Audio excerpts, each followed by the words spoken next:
Good day everyone, it's JDEC again, and for today's video, magmumotor naman tayo and pahinga muna tayo sa pagkokotse. And I'll take this opportunity to share with you guys what are my experiences for the last 1 year of using this Honda Rebel 500. When I started using this Honda Rebel 500, napansin ko talaga na sobrang komportable niya. And as a cruiser bike nga, mababa yung seat height niya, sitting position mo upright, and then yung clutch niya sobrang lambot, and yung throttle niya sobrang responsive. Ibibigay niya talaga sa'yo yung gusto mong bilis. Although hindi siya ganun kabilis kagaya ng ibang big bikes, hindi siya kagaya ng ibang sports bike. Yung cruiser bike naman kasi ginawa sila to enjoy the view, to enjoy the ride. And for me, nagaling sa scooter na biglang tumalon sa big bike, grabe, hindi ako masyadong nag-adjust. As in, pagkabili ko, pinag-aralan ko lang ng slide, nagpaturo lang ako dun sa kasama ko bumili kung paano mag-manual. And then yun na, nag-index na ako agad, diretso luwas na. And sa sobrang dali nga lang niya gamitin and comfortable, mapapansin nyo dito sa video, parang sumasayaw-sayaw pa nga ako with the music, no? So yun yung usual na ginagawa natin. Kaya lang dito, napansin ko parang biglang umulan. Kaya, ayan, medyo nagmamadali na tayo. And then tutuloy natin yung pag-review nito mamaya.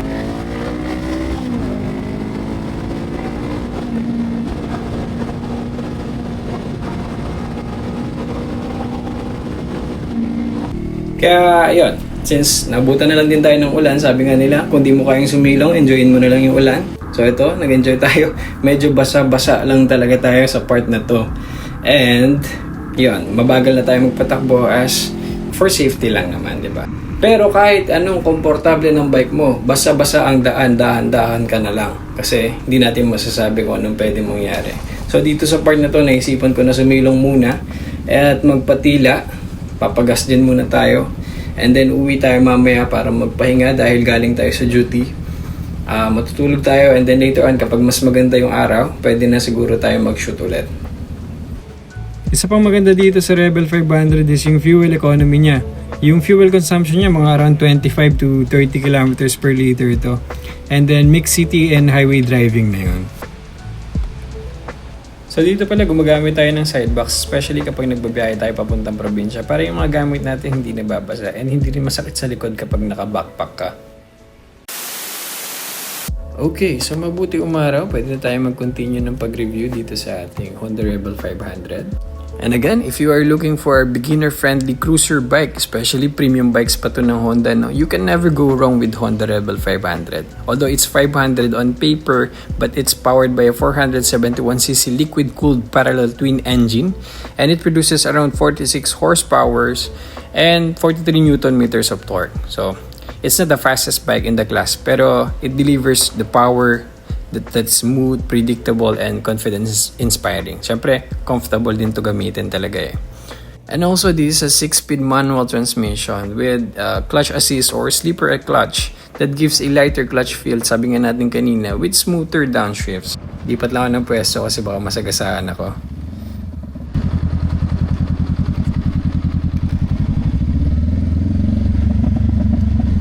And timing naman, ang ganda ng view dito, ang ganda ng pwesto natin. Sige, shoot tayo dito, continue. One of the biggest reasons kung bakit gustong-gusto ko itong motor na to is because of its ergonomics. Around 690mm lang to in height and around 190 kilograms lang siya. With its low center of gravity, making the bike feel lighter. And dito, isa pang gustong-gusto ko talaga is yung pagiging minimalist niya. Even the display, yung LCD display niya, sobrang minimalist lang.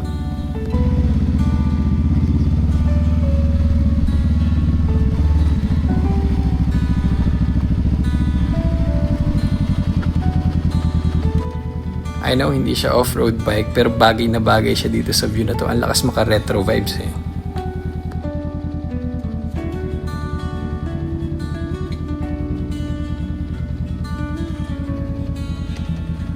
And para sa ilaw naman yan, meron tayong 4 na LED.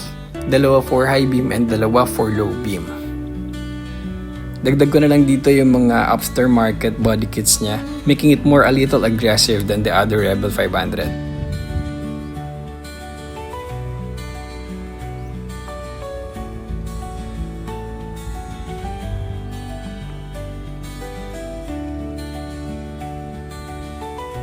And dahil big bike na rin yung gamit natin, dapat kung kaya natin magmabilis, kaya din natin magpahinto. Ang maganda dito sa Honda Rebel 500 natin, naka-disc brake na siya harapan likod. At with ABS na rin to.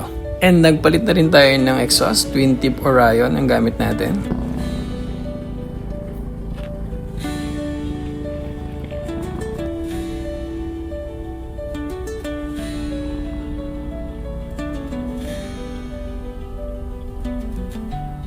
Siguro pros and cons lang.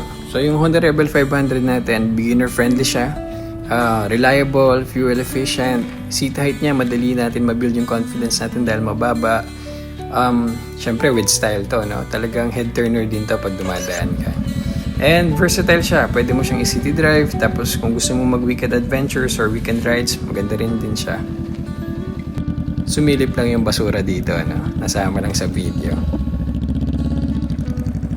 Pero yun nga, kahit gaano ko pa kagusto ang Honda Rebel 500, wala namang motorsiklong perpekto. Meron lang to mga ilang cons. Siguro yung fuel tank niya medyo maliit, kaya kung mga long ride, mapapadalas ka magpagas. Tapos yung suspension niya, medyo mas matigas siya compare sa ibang motor na na-try ko. And ano pa ba? Siguro kung mas matangkad ka pa sa akin, medyo awkward tingnan sa yung motor kasi medyo maliit siya and mababa. And ayun, after 1 year of usage, I think sulit naman yung pagkabili natin dito sa Honda Rebel 500. And as for me na galing sa scooter, and then tumalon ako sa big bike agad, especially manual pa, from automatic scooter ako, sulit naman siya.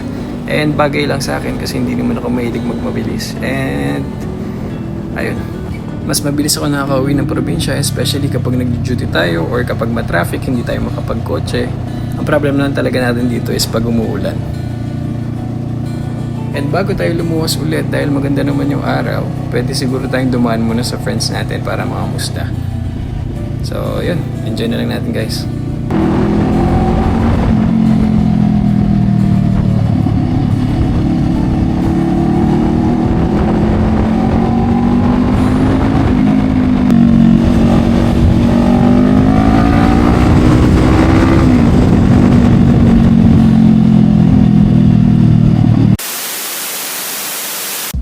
And ayun, hindi na natin na-video yung ibang parts ng mga nangyari sa araw na to. Pero dinalaw natin yung mga tropa natin dito sa Bulacan. Tapos nag-inuman sila. After nung kumain kami, sakto naman yung pagdating ko kainan na. And then dinalaw natin tong isang friend pa natin na nag-small business dito. Papakapin ko lang, lasing eh. Lasing ko na. Sama natin mga childhood friends natin. Tropa din natin si Boss. Boss, dito kami ulit para manggulo. So nandito tayo ngayon sa Micooks at kung madadaan ka along Balagtas Bypass Road, pwede kang pumunta dito. Pre, ano ba specialty mo dito? Hindi, sa drinks na lang pala, kakakain lang pala namin. Drinks. Sa ice coffees, may mga ano, may mga apoy ba? May mga bestseller. So maganda dito, complete food stop naman siya. May mga coffee siya, may mga foods, may mga snacks, pang merienda. May mga pastry din si Miko dito. So ang Micooks ay matatagpuan along Gulod Street, Barangay Kaingin, San Rafael, Bulacan.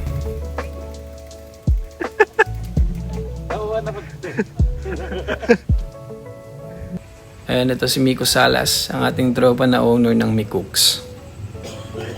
Masyado ka seryoso pag may camera pre ah. Hindi ka nangiti ah.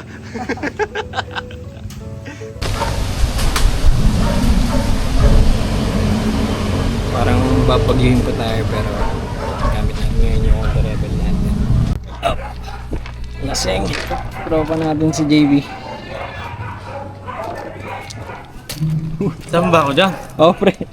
Kaway ka. Hello ka sa vlog. Pero maganda yung banking. Kahit nung umuulan, nasa ano kami sa Bataan. Naghahanap kami ng resort na kami ni teacher. Kami dalawa lang. Wala kasi log no? Oo, umuulan. Bumabanking talaga ako. Kung dati no? Bago yung pandemic. Ano yung order mo? Hindi ko nga alam. Ikaw, ano yung order mo pre? Sisig. Sisig. Sabi ko nga sa'yo, kung ako'y may motor at kahit kami dalawa lang ni teacher, mag-a-adventure ako. Pwede. Kasi may akin, hindi ako, enjoying ko yung buhay ko, putang. Gago. Ang order natin ay salted caramel and red velvet cookie.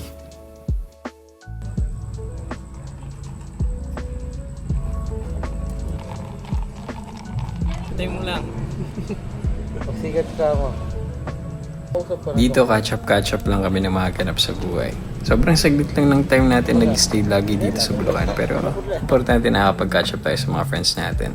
Di ako food vlogger pero alam ko masarap tong cookies at saka yung kape. Sarap ba? Hindi.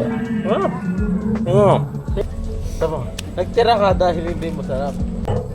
Ay, pakita mo. Kung ito, masarap, uubusin na isang kain yan. May natira. Titikman ko yung kapiraso. Putang ina mo. Pwede pa yan. Pasok natin. Putang ina. Kain naman. Pwede pa yan. Tikman mo ng may kape. Napakasarap. May cookies coffee. Miko, Scoopy. Nalaglag.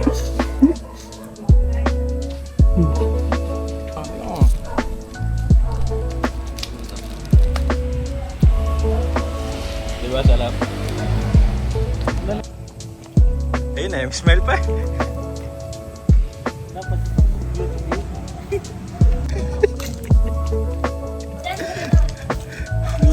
Gusto mo kumain po sa Chicken Joy. Yum, yum, yum, yum.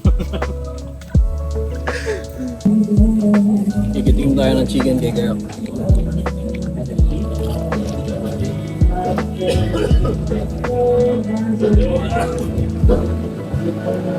Ayoko na. Mikox! Thank you! Thank you, thank you!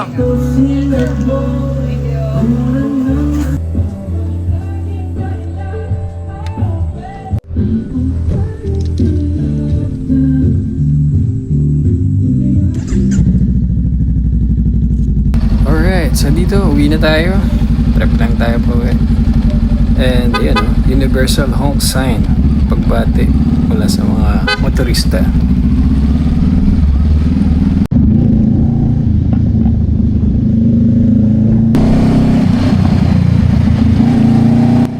At dito habang binabaybay natin tong madilim na daan, so sobrang dami mong iniisip, bigla mo na lang marirealize na naliligaw ka pala.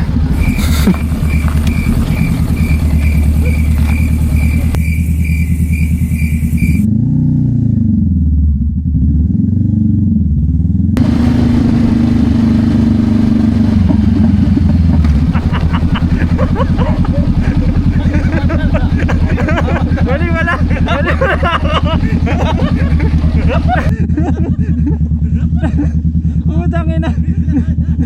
Dahil sorry. Ingat.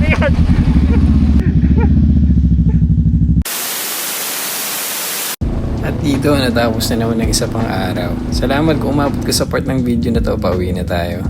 And napansin natin na umuulan na naman. Mukhang maliligo na naman tayo pauwi. Ayun, so sana na-enjoy nyo yung video na to and ride safe everyone, especially sa mga nakamotor na.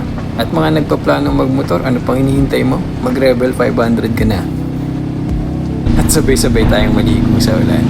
Yun lang guys, good night, salamat sa pagnood.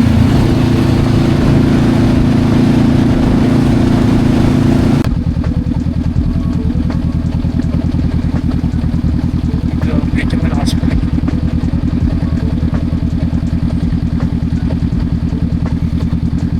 And pahabo lang, kung may mga places kayo na gusto nyong i-recommend para puntahan, especially mga coffee shops, yan ang mga gusto natin puntahan para nakakapag-review din tayo or nakakapag-aral. So comment down below lang, try natin puntahan basta kaya ng motor or kaya ng sasakyan. Yun lang, see you again, bye bye!